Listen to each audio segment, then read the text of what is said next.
was in college and in my early 20s, I was very active in racial justice work. And then for many years after that, I went to sleep. 20 years ago, my daughter married a Black Trinidadian, and they live in the rainforest of northern Trinidad. And I now have two biracial grandchildren, both of whom are teenagers now and living with us. And I am waking up, but gradually. And last year on May 25th, I watched in horror as George Floyd was murdered before my eyes and the eyes of the world. And I really woke up. And I was looking for a way to do something with the energy, the rage, the sadness that I felt, not knowing that in July, Tom Riley and a group of a few other elders had just started the Racial Justice Action Team. And I attended in October of 2020 an all-gender international meeting of elders where I heard Tom Riley talk about the Racial Justice Action Team. And that called to me, and on October 21st, I joined this team, and it has been a powerful experience for me. In just over a year, the Racial Justice Action Team has created a wide number of specific activities, both within MKP and for many of us in our respective communities. So if racial justice matters to you, and if you are willing to take action, my email is johnwarren@mkp.org, and we invite you to come and visit the Racial Justice Action Team, learn more about what we do, and join us, because we are looking for a few more good men. Blessings to you all. My name is Seth Harwood. I joined the Racial Justice Action Team the summer of 2020 after seeing the events in Minnesota. I joined the Racial Justice Action Team because I believe that the Mankind Project has something to offer men that is amazing and wonderful. And when I see the circles that I attend here in New England, whether it's on an NWTA or in an I group, these circles look far too much like me. I'm missing the diversity that I see in the larger world, the diversity that I appreciate and enjoy, that I love seeing in my life. And it makes me sad when I see an NWTA with a group of 50 or 60 something white men and maybe a few men of color sprinkled throughout. And I wanted to be a part of bringing more of this conversation to men in MKP, which led me to the Racial Justice Action Team so that I could get involved in things that were happening outside of my I group and outside of my community here in New England, to carry on this discussion with other men in MKP who feel similarly and want to do things about it. And through my work in the Racial Justice Action Team, transitioned to begin and create the Anti-Racism Forum, which is a meeting several times per month for men to sit in circle and just talk about racial awareness and move forward together in doing our work as white men, which I see that we need to do.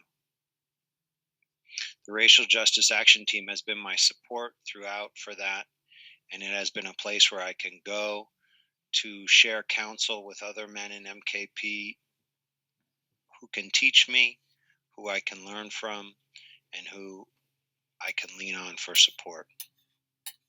Thank you, Seth. Greetings, men. I remember when Tom was putting together the RJ team, and he mentioned that, well, what do you think of that? I said, yeah, I've heard that before. I've listened. I've fought it. I've been in the rooms. But what has amazed me, like many other initiatives that have been just an X that had to be checked off in a box, there are men, real men who are genuinely committed to working on these committees. I see room for hope. But that's all it is, just room for hope until more men who look like the ones on this call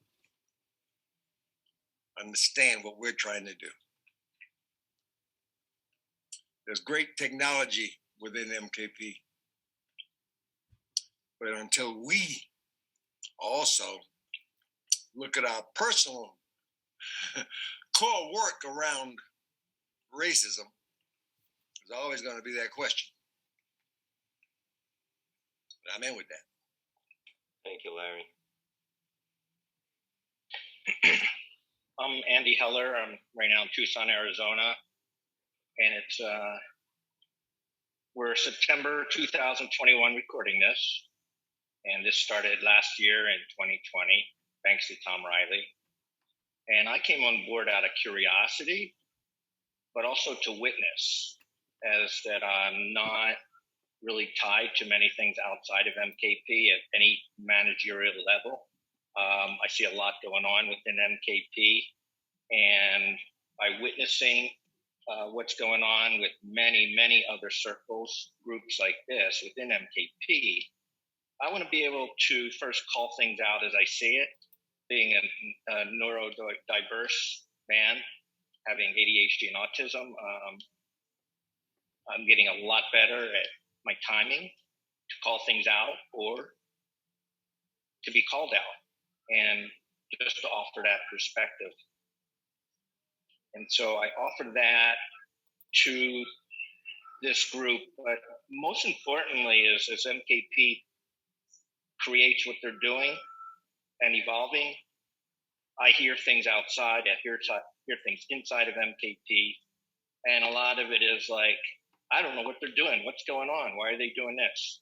So I hear things which I judge are third-hand, fourth-hand knowledge, sort of like, I'll call it gossip, at the gossip level.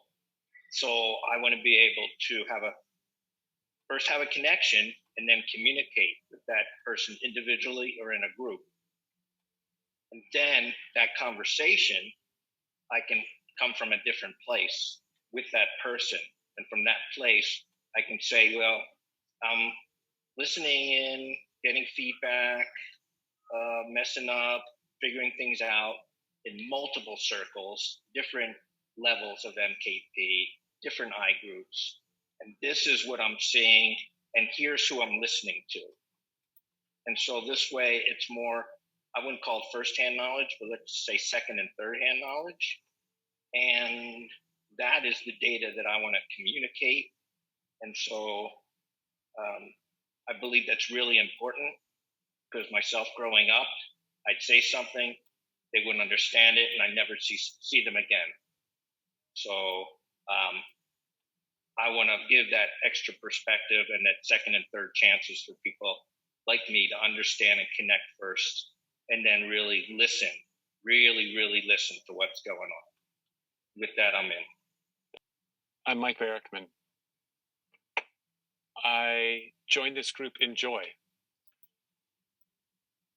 The Racial Justice Action Team gives me an opportunity to do my work while being of service. It's not something I can do in an I group. In an I group, I can do my work, help other men that are already in that circle do their work, be supportive. I'm ready to join a larger circle. During the pandemic, it's not easy in Central Florida to get face to face and do this work. But that's okay, because I could use some practice working with men who really are trained and really are dedicated to doing this work in their way. So I can have mentors and support on my path in this way of being of service. I'm in with that. Thank you, Mike. Okay, Rocky Wolf did my weekend in 1990, the first weekend outside of Hamel Woods here in Minnesota. And one of the greatest gifts I got out of that was work we did with the Boys to Men Mentoring Network. And so I worked with a lot of teenage boys, and a lot of them were boys of color. And so I got to feel more comfortable around more mixed groups, and found a greater sense of connection with boys and men of color. And especially being at Pine Ridge Reservation with this alliance we have that was created in 2015. It's multiracial, men and women, boys and girls, elders, all the elements that I think are necessary for a healthy community. In the early days of MKP, it was not a safe and friendly place for men that were gay. It's been changed in a major way, and now we're making changes. I work with bi men, and I'm really grateful for those changes happening. At my church, I asked my minister, is it possible I'm not racist? And he said, it's in the water. So I'm a racist. And I work at being anti-racist in my behavior. And I'm grateful for Tom Riley for his inviting me into this circle with you, man. And I hope that we might hear if there's any update about Tom here today.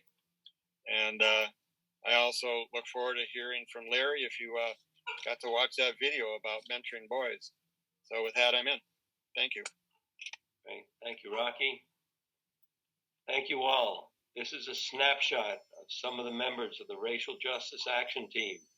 And if what you heard or what you read about on our MKP page calls to you, we hope you'll reach out and consider joining us. Thanks very much.